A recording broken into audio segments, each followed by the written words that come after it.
en a pratiquement 3000 ce soir. Et je pense que là, c'est vraiment une communion. Oui, bien sûr, je pense qu'il y a beaucoup de passionnés. En plus, la bonne nouvelle, c'est que dans 2 mois, on va tous avoir la chance de pouvoir avoir le Monte Carlo qui part de Gap. Donc ça, c'est super. J'espère que vous serez encore plus nombreux à venir soutenir, mais j'en doute pas. Je pense que l'engouement sera là et on est très impatients d'y être. Démarrer la saison de championnat du monde ici à Gap avec le numéro 1 sur les portières, ça va être aussi un moment très très fort pour nous.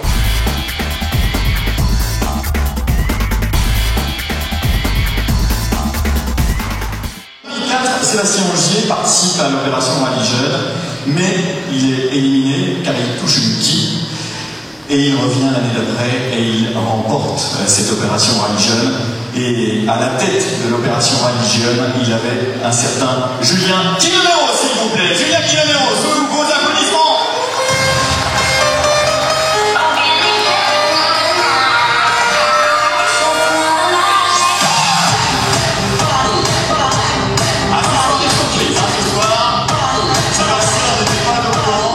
Je suis ravi que Julien soit toujours dans cette voiture à ses côtés parce que c'est une équipe qui dure.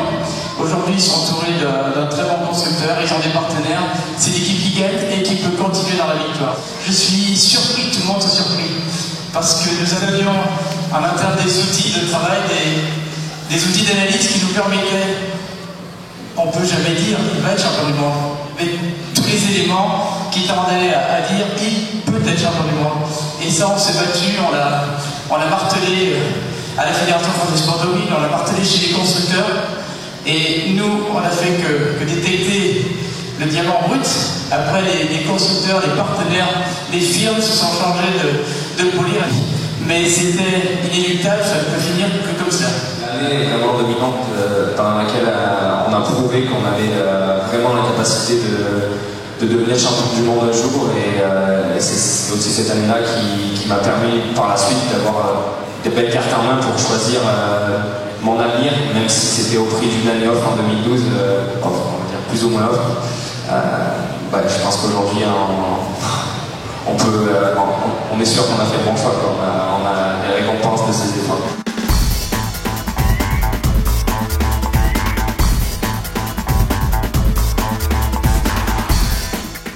Qu'est-ce que tu as ressenti quand tu as vu ces 3000 personnes là, qui étaient là pour te saluer?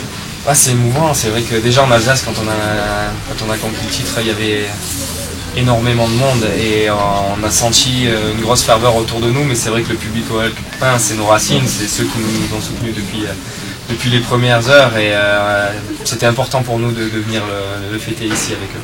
C'est d'autant plus fort justement parce que quand tu es dans la voiture, quand tu es partout dans le monde, il n'y a pas forcément beaucoup de fans français. Est-ce que c'est un engouement particulier quand même ici? Oui, bien sûr, et puis en plus, je pense que les Hautes-Alpes c'est une terre de rallye, il y a beaucoup de passionnés ici, et puis je pense que tout le monde est très heureux que le Monte Carlo revienne ici dans 2 mois. Et puis c'est un petit appel justement à 2 mois de l'échéance et du départ de ce rallye dans les rues de Gap. C'était sympa de pouvoir déjà rencontrer un peu le public et je suis sûr qu'ils seront encore plus nombreux début janvier pour nous supporter.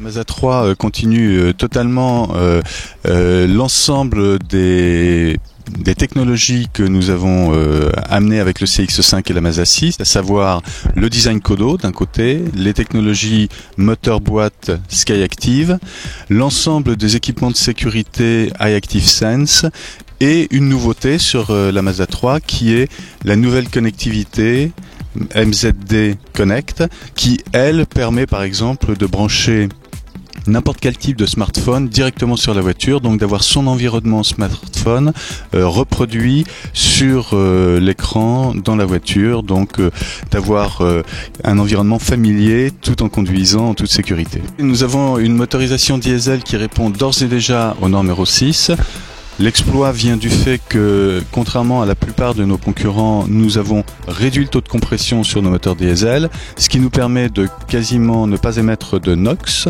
et de ne pas émettre de particules fines. Donc nous n'avons pas besoin de pièges à NOx ni de FAP développés sur ce type de motorisation. Et nous avons d'excellentes performances pour conduire la voiture avec des émissions très contrôlées et une consommation très réduite. Un piège à NOx comme un FAP, ça nécessite de l'entretien. Beaucoup de gens qui sont passés sur le diesel ont eu de mauvaises expériences avec ce genre de produits techniques parce que soit ils n'utilisaient pas les bonnes huiles, soit ils ne faisaient pas les régénérations. Nous, on évite ce genre de problème tout en répondant aux normes les plus sévères, à la fois en Europe mais aussi à l'international, puisque nos moteurs diesel sont considérés comme des diesels verts aux États-Unis et sont homologués comme des voitures particulières au Japon, ce qui est unique. Alors, nous avons fait un énorme travail sur l'ergonomie et par exemple nous avons avec notre MZD Connect un système où nous avons un écran tactile à l'arrêt. Mais dès que la voiture roule, nous dirigeons cet écran par une molette, qui est un système qui existe dans certaines marques premium. Nous avons un des systèmes les plus évolués au niveau de la molette. Et pourquoi nous faisons ça? Tout simplement parce que nous avons constaté qu'à l'usage, quand les gens ont un écran tactile, ils font 1, 2, 3, peut-être 4 opérations. Et pendant ce temps-là, ils ne regardent pas la route et ils se trouvent potentiellement dans des situations acrobatiques, voire dangereuses. Alors que quand on utilise une molette, on ne détache pas son regard de la route, donc on peut utiliser l'ensemble des fonctionnalités sans absolument aucun risque et conduire la voiture tout en regardant devant soi, ce qui est quand même une règle élémentaire dans la conduite. Nous avons aussi un afficheur tête haute à partir du milieu de gamme, à partir de la dynamique, et effectivement ça permet d'avoir les informations essentielles sur la vitesse quand on utilise le GPS, les informations directionnelles, et si par exemple nous utilisons le régulateur de vitesse, nous voyons quels sont les éléments de sécurité liés au régulateur de vitesse ou toute alerte de sécurité qui peut s'afficher. Donc nous avons un certain nombre d'informations qui viennent soit de façon séquentielle, soit de façon urgente si jamais il y a besoin en termes de sécurité de parer à un événement imprévu.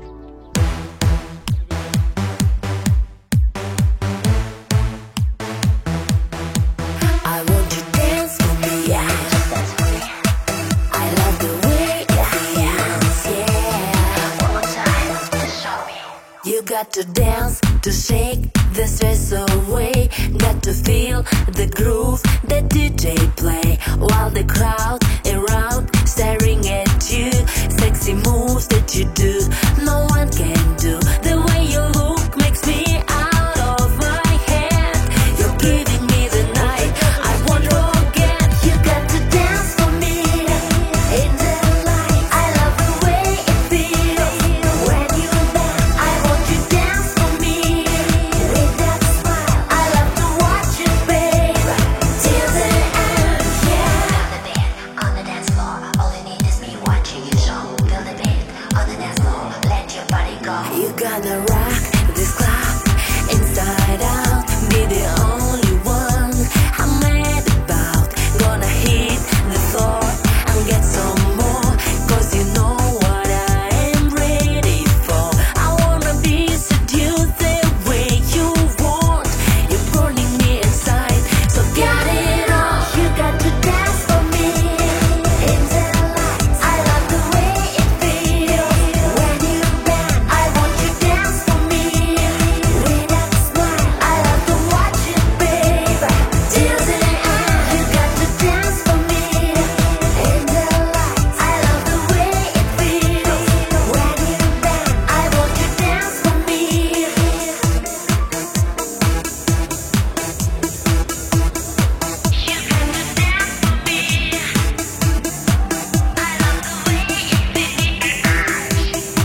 You hold me so close, got me moving slow with my